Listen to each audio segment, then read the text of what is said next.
Why was, when you point out what's going on, you have good people doing good work who suffer, the taxpayers are getting ripped off, someone's got to ask, well, why did they take the not follow your recommendations, call you a racist, investigate you instead of just fixing the problem? Why'd they do that? What could be the answer? Anyone want to hazard a, Mr. Shirley, you want to hazard a guess why that's the case? Well, they simply use that as a deflection technique to make you not want to speak out against the fraud. Yeah, it seems to me it's politics, though. You think it's politics, Mr. Dexter? Yes, I do. Yeah, the people at the top, like, well, we don't want to do this. We don't want to be called racist. In fact, we found that out a week ago in a hearing where we were looking at this Feeding Our Future program.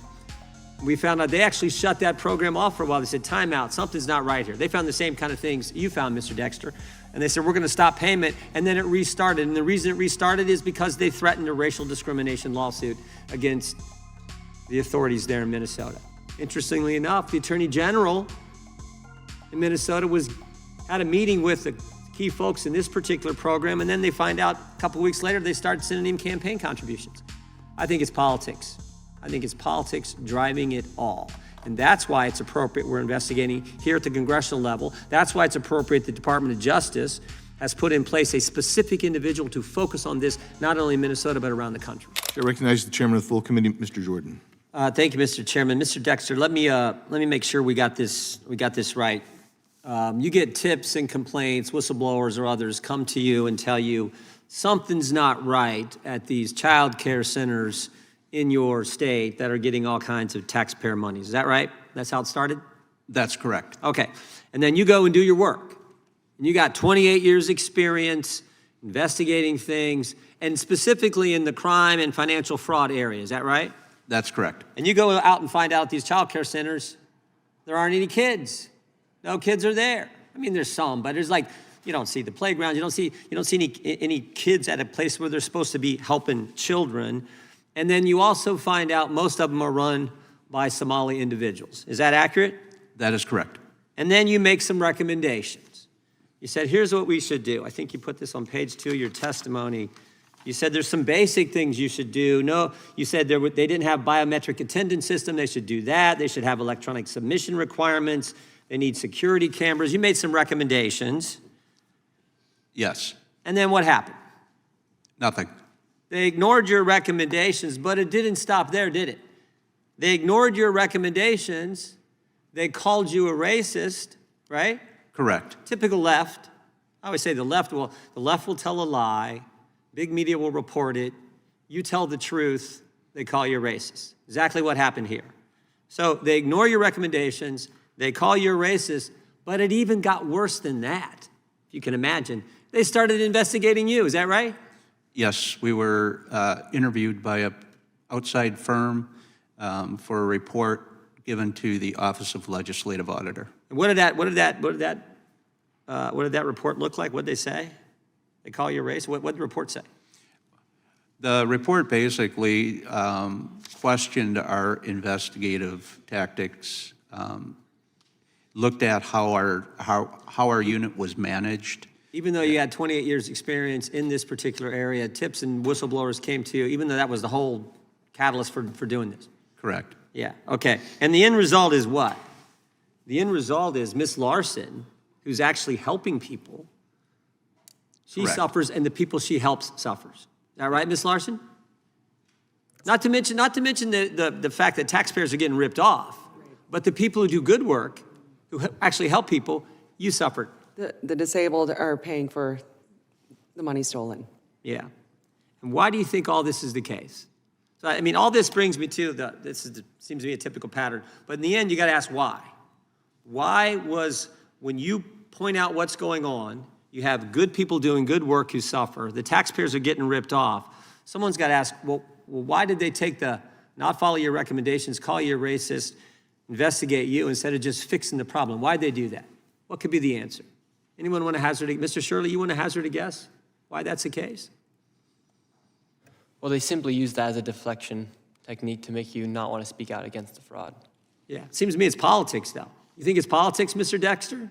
Yes, I do. Yeah, the people at the top, like, well, we don't want to do this. We don't want to be called racist. In fact, we found that out a week ago in a hearing where we were looking at this Feeding Our Future program. We found out they actually shut that program off for a while. They said, time out, something's not right here. They found the same kind of things you found, Mr. Dexter. And they said, we're gonna stop payment, and then it restarted. And the reason it restarted is because they threatened a racial discrimination lawsuit against the authorities there in Minnesota. So, okay, forget about the fact that when we do this, we restart the money, we're gonna hurt good people like Ms. Larson and the people she helps and rip off the taxpayers. We're gonna do it all for politics. And we also found, interestingly enough, the Attorney General in Minnesota had a meeting with the key folks in this particular program, and then they find out a couple weeks later they start sending him campaign contributions. I think it's politics. I think it's politics driving it all. And that's why it's appropriate we're investigating here at the congressional level. That's why it's appropriate the Department of Justice has put in place a specific individual to focus on this, not only in Minnesota, but around the country. I talk too much. Anyone else want to throw on? I'll give you, Mr. Shirley, Ms. Larson, a chance to say anything if you want. If not, I'll yield 28 seconds to our chairman. I yield 20 seconds, the remaining of my time to the chairman. Thank you.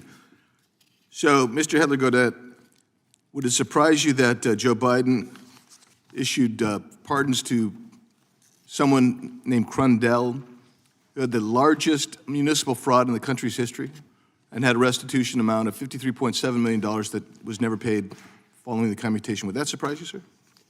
That would not surprise me. And actually, in my written statement, I outline how pardons under the last administration, the Biden administration, they also fall into the same pattern of pardoning convicted fraudsters. So I'm in agreement with you there. Yeah, thank you. And without objection, that time's expired, so without objection, Mr. Klein will be permitted to participate in today's hearing for the purpose of questioning the witness if a member yields him time for that purpose. And now we're going to go to Mr. Moore from Alabama. Thank you, Mr. Chairman. All this talk about pardons and the ultimate shyster, one of them was Hunter Biden. He got pardoned after Joe promised he wasn't going to do that on the way out. So anyway, that's another pardon for another day. Ms. Larson, I'm impressed with your son. I honestly thought he was your attorney when you guys were sitting there. But were there early warning signs, if acted on, that could have prevented the fraud schemes from growing to the scale that we see now? I'd say yes. Looking back, the Somali community in Minnesota has a high prevalence of autism, and I know that because I serve a lot of minorities in my centers. So when these centers started popping up, I thought, good for them. You know, like I took care of my son. We have had a waiting list for 5 years, so I thought it was a positive. And then it just started to go and go, where now it's, 400 plus of these. And it started to, I didn't Nick Shirley it, that's a verb now. And go out and go see, because obviously I'm busy and that's not what I have time for. But, I think there were a lot of early warning signs. I think if anybody was actually paying attention. They would have caught it. Oh, 100%. Because how long have you been in business? 20 years, is it? Over 20 years. And you went through a number of audits, I think, every year, right? Every year. So how is it that these groups are getting away with it, and you're under the thumb of the government auditing you every year? Why do you think that is? Either there's a double standard and they don't, for whatever reason, have the same expectations that we do, or they're just looking. Maybe Chairman Jordan was onto something. Maybe it's politics. Yeah. Mr. Shirley, now I guess investigative journalists are known as right-wing social media influencers. So can you confirm how many daycare centers you personally visited in Minnesota during your investigation? During that first video, we went to around 7. How did you select those facilities? I know you said earlier footprints in the snow, but how is it that you identified those facilities to go to initially? So the man David in the video, he had the daycares with the CCAP funding, and we just simply drove around Minnesota and around Minneapolis area. Took a lot of courage to do that, I would imagine. Probably more so now than what it was when you initially did it. 100 million views, you said. Yes, over 140 million views on X alone. So what was Mr. David's background? How did you connect with him, and how did he call you, or did you reach out?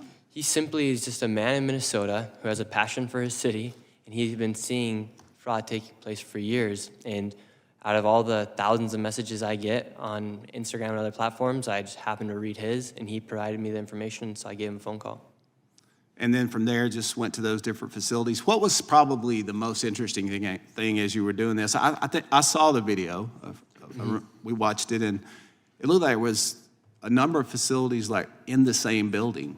Yes. So in one building, there was, I believe, 3 daycares, and there was no children. And they were all receiving CCAP funding for separate daycares. There was one daycare we went to that one day it was closed by the government, and then that same day it was reopened underneath another name.